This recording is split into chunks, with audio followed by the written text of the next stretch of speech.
Hello everyone, so welcome back. It's Harry Potter again. I love Harry Potter and yes, you know what we're reading today? Harry Potter and the Philosopher's Stone. I think if some of you might read it, you know what it's the end, but I am a person who already read it and I love it. I love the ending of this book very much. But I'm not gonna peep it because you know what? I don't want to peep the surprise. So, let's read chapter 2 today. The Vanishing Glass. Nearly 10 years had passed since the Dursley had woken up to find her nephew on the front step. But Private Drive had hardly changed at all. The sun rose on the same tidy front garden and lit up the brass number 4 on Dursley front door. It crept into the living room, which was almost exactly the same as it had been on the night when Mr. Dursley had seen that fateful news report about the owls. Only the photograph on the mantelpieces really showed how much yet the time has passed. 10 years ago, there had been lots of pictures, what looked like a pink beach ball wearing different colored bubble hats. But Dudley Dursley was no longer a baby.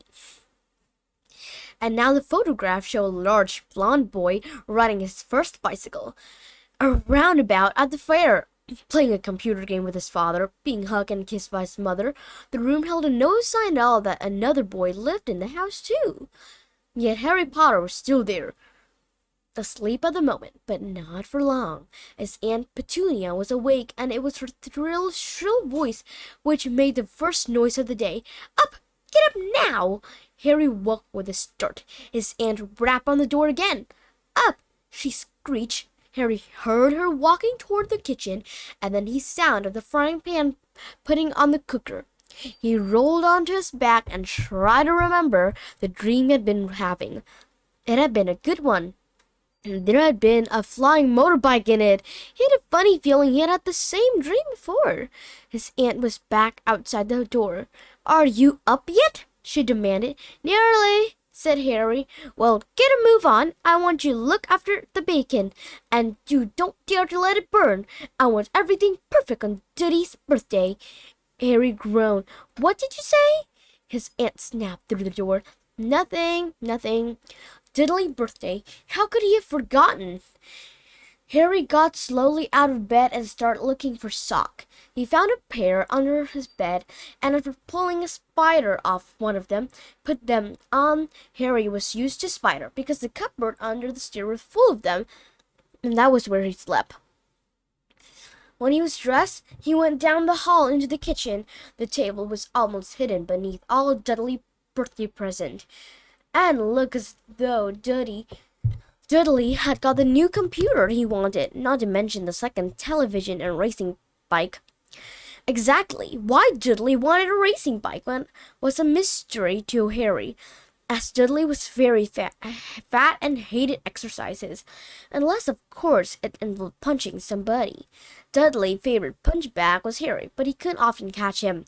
Harry didn't look it, but he was very fast.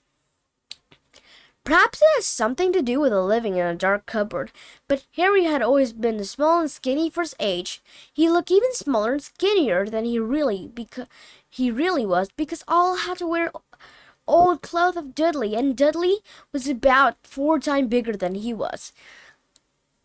Harry was thin, had a thin face, knobbly knees, black hair, and bright eyes. He wore round glasses held together with a lot of sellotape, because all the time Dudley had punched him on the nose. The only thing Harry liked about his own appearance was a very thin scar on his forehead, which was shaped like a bolt of lightning. He had it as long as he could remember, and the first question he could ever remember asking Aunt Petunia was how he got it. In the car crash when her parent died, she had said, "And don't ask question. Don't ask question." That was the first rule for a quiet life with the Dursley. Uncle Vernon entered the kitchen as Harry was turning over the bacon. "Comb your hair," he barked by the way of morning greeting. About once a week, Uncle Vernon looked over the top of his newspaper and shouted that Harry needed a new haircut. Harry must have had more haircut than the rest of boys in his class put together, but it made no difference. His hair simply grew that way all over the places. Harry was frying egg by the time Dudley arrived in the kitchen with his mother. Dudley looked a lot like Uncle Vernon. He had a large pink face, not much neck, small watery blue eyes, and Petunia often said that Dudley looked like a baby angel. Harry often said that Dudley looked like a pig in a wig. Harry put the plate of egg and bacon on the table, which was difficult as there wasn't much room. Dudley, meanwhile, was counting his present. His face fell. 36? He said, looking up at his mother and father. That's 2 less than last year's. Darling, you haven't counted Aunt March's present. See, it's here under this big one from Mommy and Daddy. All right, 37 then, said Dudley, going red in the faces. Harry, who could see a huge Dudley tantrum coming on, began wolfing down his bacon as fast as possible in case Dudley turned the table over. And Petunia obviously scented danger too, because she said quickly, "And we'll buy you another 2 present while we're out today. How's that, Pumpkin? 2 more present. Is that all right?" Dudley thought of it for a moment. It looked like hard work. Finally, he said slowly, "So I'll have 39 sweetums?" said Aunt Petunia. "Oh," Dudley sat down heavily and grabbed the nearest parcel. "All right, then." Uncle Vernon chuckled. "Little Tyke one is money worth, just like his father. Attaboy, Dudley." He ruffled Dudley's hair. At that moment, the telephone rang, and Aunt Petunia went to answer it while Harry and Uncle Vernon watched Dudley unwrap the racing bike, a sign camera, a remote-control airplane, 16 news computer game, and a video recorder. He was ripping the paper off gold wristwatch when Aunt Petunia came back from the telephone, looking both angry and worried. "Bad news, Vernon," she said. Mrs. Fig broken her leg. She can't take him." She jerked her head in Harry's direction. Dudley's mouth fell open in horror, but Harry's heart gave a leap. Every year on Dudley's birthday, his parents took him and a friend out for a date to Adventure Park, hamburger bars, or cinema. Every year, Harry was left behind with Mrs. Fig, a mad old lady who lived 2 streets away. Mary hated it there. The whole house smelled of cabbage, and Mrs. Fig made him look at the photograph of all cats she'd ever owned. "Now what?" said Aunt Petunia, looking furiously at Harry, as though he'd planned this. Harry knew he ought to feel sorry that Mrs. Fig had broken her leg, but it wasn't easy when he reminded himself it would be a whole year before he had to take a look at Tibby, Snowy, Mr. Paw, and Tufty again. "We could phone Marge," Uncle Vernon suggested. "Don't be silly, Vernon. She hates the boy." The Dursley often spoke about Harry like this, as though he wasn't there, or rather as though he was something very nasty that could understand them like a slug. "What about what's her name, your friend Yovina? On holiday in Major's?" snapped Aunt Petunia. "You could just leave me here," Harry put in hopefully. "He'll be able to watch what he wanted on television for a change, and maybe he even have a go on Dudley's computer." Aunt Petunia looked as though she just swallowed lemon. "And come back and find the house in ruin?" she snarled. "I won't blow up the house," said Harry, but they weren't listening. "I suppose we could take him to the zoo," said Aunt Petunia slowly, "and leave him in the car.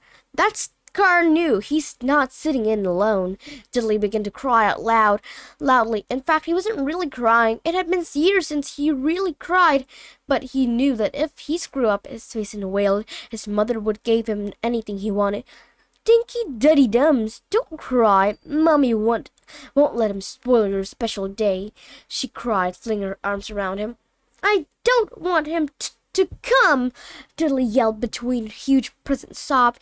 "He always spoiled everything." He shot Harry a nasty grin through the wrap in his mother's arms. Just then the doorbell rang. "Oh, good Lord, they're here," said Aunt Petunia Frenchly. With a moment later, Dudley's best friend, Pierre Polskis, walked in with his mother. Pierce was a scrawny boy with a face like a rat. He was usually the one who held people's arms behind their back while Dudley hit them. Dudley stopped pretending to cry at once.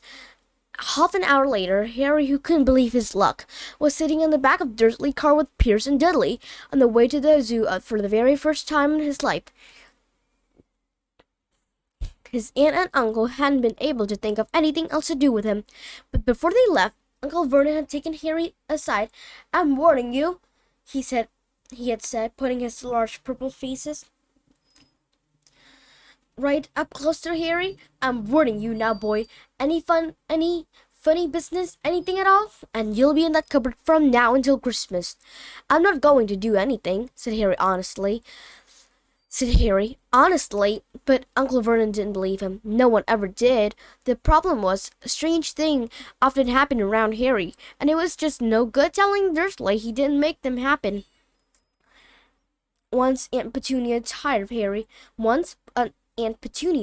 tired of Harry coming back from the barber's, looking as though he hadn't been at all, had taken a pair of kitchen scissors and cut his hair so short he was almost bald except for his fringe, but she left to hide that horrible scar, which Dudley had laughed himself silly at Harry, who spent a sleepless night imagining school the next day, where he was already laughing for his baggy clothes and steel-cup glasses. Next morning, however, had got up to find his scar here exactly as it had been before.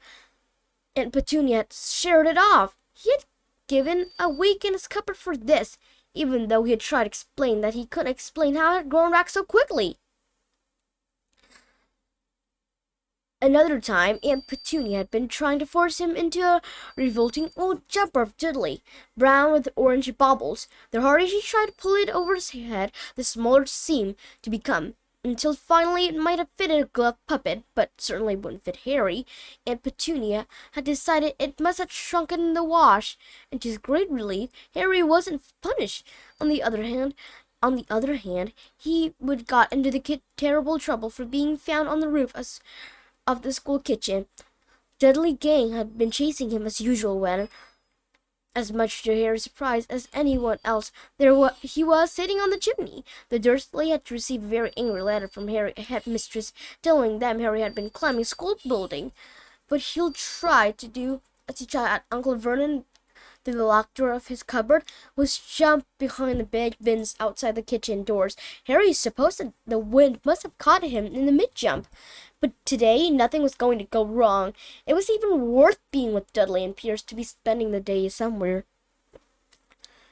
that wasn't school, his cupboard, or Mrs. Fig cabbage-smelling living room. While he drove, Uncle Vernon complained to Aunt Petunia. He liked to complain about things. People at work, Harry, the council, Harry, the bank, and Harry, or just a few of his favorite subjects. This morning it was motorbike, roaring like the maniacs or young Huddlebuns. He said, as the motorbike overtook them. "I had a dream about motorbike," said Harry, remembering suddenly. "It was flying." Uncle Vernon nearly crashed into the car in front. He turned right about in his seat and yelled at Harry, "Don't!" like his face like a gigantic beetroot with a mustache. "Motorbike don't fly!" Dudley and Pierce sniggered. "I know they don't," said Harry. "It was only a dream." But he wished he had said anything. If there was one thing the Dursley hated even more than his asking questions, it was his talking about anything acting the way it shouldn't. No matter if it was in a dream or even a cartoon, they seemed to think he might get dangerous ideas. It was a very sunny summer day, and the zoo was crowded with families. The Dursley bought Dudley and Pierce large chocolate ice cream at the entrance, and then, because the smiling lady in the van had asked Harry what he wanted before they would hurry him away, they bought him a cheap lemon iced lolly. It wasn't bad either, Harry thought, looking at it as they watched a gorilla scratching its head and looking remarkably like Dudley, except that it wasn't blonde. Harry had the best morning he had had in a long time.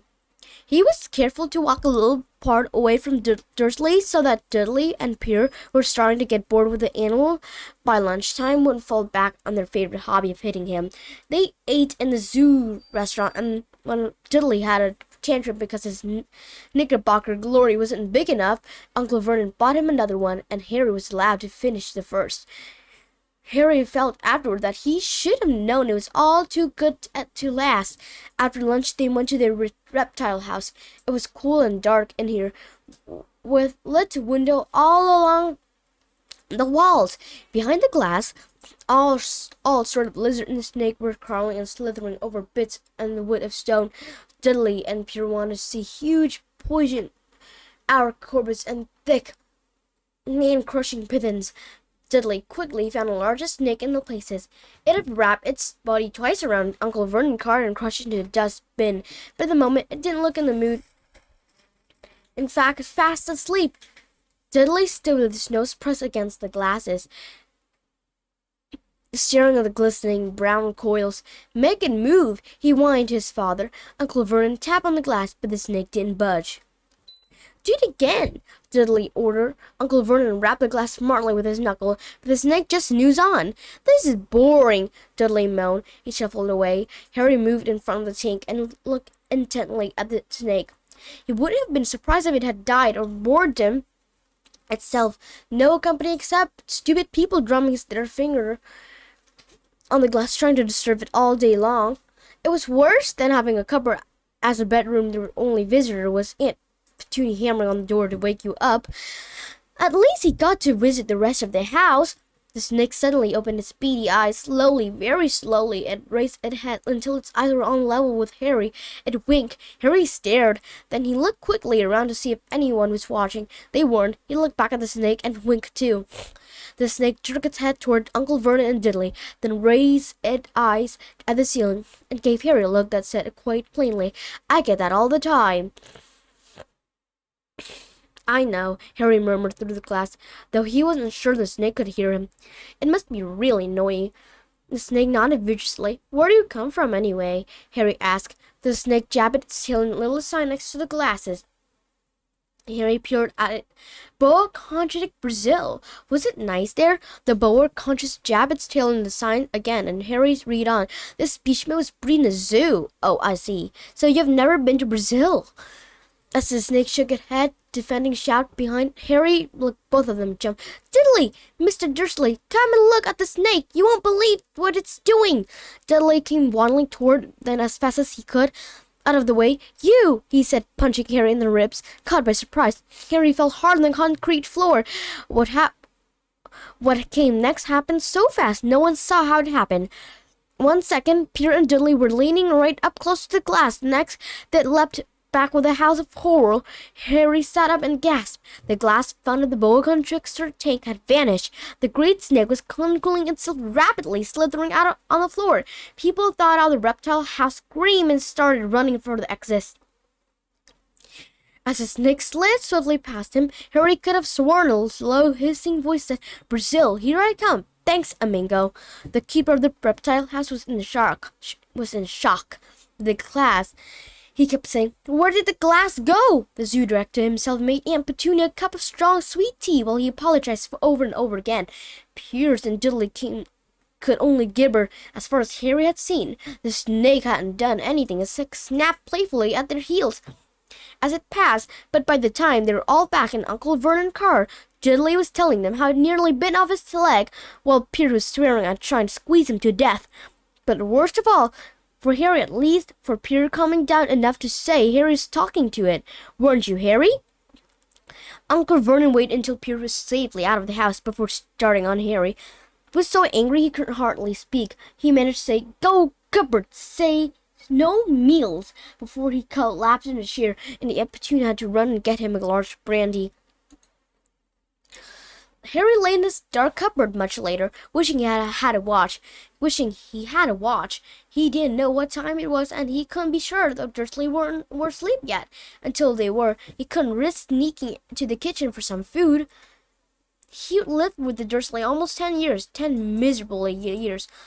As long as he could remember, ever since he'd been a baby, and his parent had died in a car crash. He could remember being in the car when his parent had died. Sometime, when he strained his memory during a long hour in his cupboard, he came up with a strange vision, a blinding flash of green light and a burning pain on his forehead. This, he supposed, was a crash, though. He couldn't imagine where all the green light came from. He couldn't remember his parent at all. His aunt and uncle never spoke about them, and of course he had forbidden to ask questions. There was no photograph of them in the houses.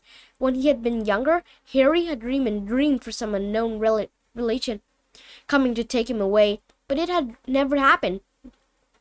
The Dursleys were his only family, yet sometime he thought, or maybe hoped, that stranger in the streets seemed to know him. Very strange stranger they were, too. A tiny man in violet top had bowed to him once a while, out shopping with Aunt